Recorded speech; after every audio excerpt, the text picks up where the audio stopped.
Bonjour, je suis Ikuko, artiste, auteure et illustratrice. Aujourd'hui, je veux parler de quelque chose qui me passionne, exposer son art. Si vous êtes artiste et que vous rêvez de montrer vos créations, mais vous ne savez pas comment vous y prendre, cette vidéo est faite pour vous. Actuellement, je suis exposée à Youth, au MMA, mais ce n'est pas ma première exposition. Depuis 2010, je suis artiste professionnelle et j'ai eu la chance d'exposer à Paris, au Centre culturel Tennery et même une fois au Palais des Congrès. Dans cette vidéo, je vais partager mon expérience et vous expliquer comment j'ai fait pour en arriver là. On ne parlera pas des expositions virtuelles ici, car c'est un sujet à part entière et je reviendrai dessus dans une autre vidéo. Aujourd'hui, on va se concentrer sur les expositions physiques. Mais tout d'abord, pourquoi exposer son art? D'abord, c'est évident, c'est super classe. Exposer ses œuvres dans une galerie ou un lieu dédié, c'est une vraie reconnaissance. Cela prouve que votre travail mérite d'être vu par un public et ça met en lumière votre engagement et votre sérieux en tant qu'artiste. Mais ce n'est pas tout. Il y a aussi la visibilité et la réputation. L'un des premiers avantages de l'exposition, c'est la visibilité.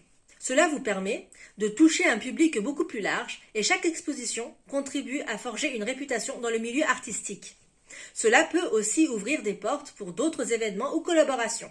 L'exposition permet aussi l'échange avec le public. Les expositions sont aussi un formidable moyen de dialoguer avec les visiteurs. Vous avez l'opportunité de parler de votre démarche, de vos inspirations et de ce qui se cache derrière chaque œuvre. Ces échanges sont enrichissants car ils peuvent vous offrir de nouvelles perspectives sur votre travail. Les expositions sont aussi importantes pour le réseautage. Les expositions ne sont pas seulement un lieu de rencontre pour les spectateurs, elles le sont aussi pour les professionnels du milieu, c'est-à-dire les galeristes, les curateurs, les collectionneurs et même d'autres artistes. C'est un moment clé pour tisser des liens qui pourraient aboutir à des partenariats ou même des ventes futures. Et l'exposition est aussi utile pour les ventes directes et commandes personnalisées. Exposer permet de vendre vos œuvres. C'est l'occasion de faire des ventes directes ou même d'obtenir des commandes personnalisées. Une exposition bien organisée peut être un vrai tremplin financier pour l'artiste. Exposer permet la validation et aussi la motivation. Il n'y a rien de plus gratifiant que de voir son travail exposé dans un cadre professionnel. C'est une forme de validation de vos efforts et de votre progression. Cela apporte une grande motivation pour continuer à créer et à repousser vos limites artistiques. Exposer permet de promouvoir votre style unique. Exposer, c'est aussi l'occasion de montrer votre identité artistique. C'est un moyen de vous démarquer, de prouver que vous êtes original et de marquer les esprits des spectateurs. En résumé, exposer, ce n'est pas seulement accrocher des tableaux sur un mur. C'est une forme de communication, de partage et une affirmation de votre place en tant qu'artiste.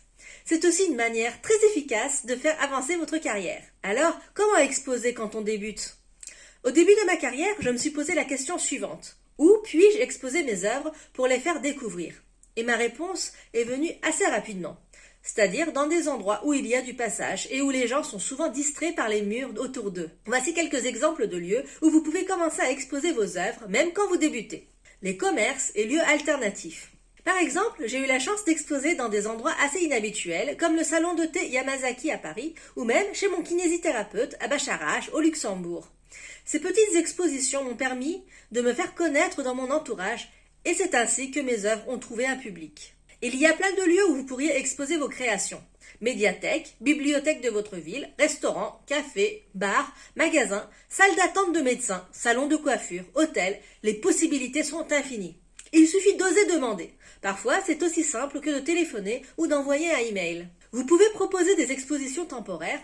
Par exemple, quelques semaines pour tester l'intérêt du lieu. Ça peut être un excellent premier pas. Les galeries d'art. Bien sûr, les galeries restent le lieu emblématique pour exposer. Mais attention, cela demande souvent un peu plus de préparation et de stratégie. Dans les galeries, vous pourrez faire des expositions collectives. Alors, pour l'exposition collective, vous pouvez intégrer un groupe d'artistes, comme c'est le cas dans certaines associations. Cela vous permet de participer à des expositions régulièrement et c'est ce que j'ai fait par exemple au Centre culturel Tennery et au Palais des Congrès à Paris. Vous pouvez aussi trouver un galeriste.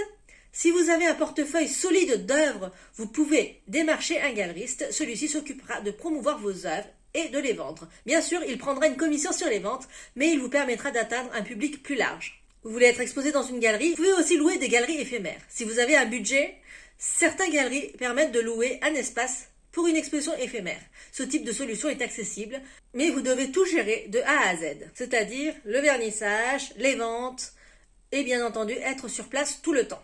Vous pouvez être aussi exposé dans des salons et festivals. Participer à des salons et des festivals est une autre excellente façon d'exposer vos œuvres. Ces événements sont souvent très fréquentés et attirent des personnes intéressées par votre domaine artistique. Cherchez des salons ou festivals qui correspondent à votre style ou à votre spécialité. Pour moi, par exemple, ce sont des salons liés à la culture japonaise, le manga ou les albums jeunesse. Les prix pour y tenir un stand varient énormément, alors renseignez-vous bien sur les frais avant de vous inscrire. L'avantage des salons est que vous êtes sûr de rencontrer des personnes intéressées par votre travail et vous pouvez aussi découvrir d'autres artistes. Vous pouvez exposer dans les marchés d'art. Les marchés de l'art sont également une option intéressante, surtout pour ceux qui cherchent à vendre directement. Ces événements attirent souvent un public qui apprécie l'art, mais qui n'aurait peut-être pas franchi la porte d'une galerie. Ils sont souvent peu coûteux, mais nécessitent un peu d'endurance. Réveil matinal, météo capricieuse, etc. Il y a aussi d'autres marchés où l'art peut avoir sa place, comme les marchés d'artisanat ou les marchés de Noël, par exemple. Et enfin, vous pouvez afficher en numérique dans des endroits physiques.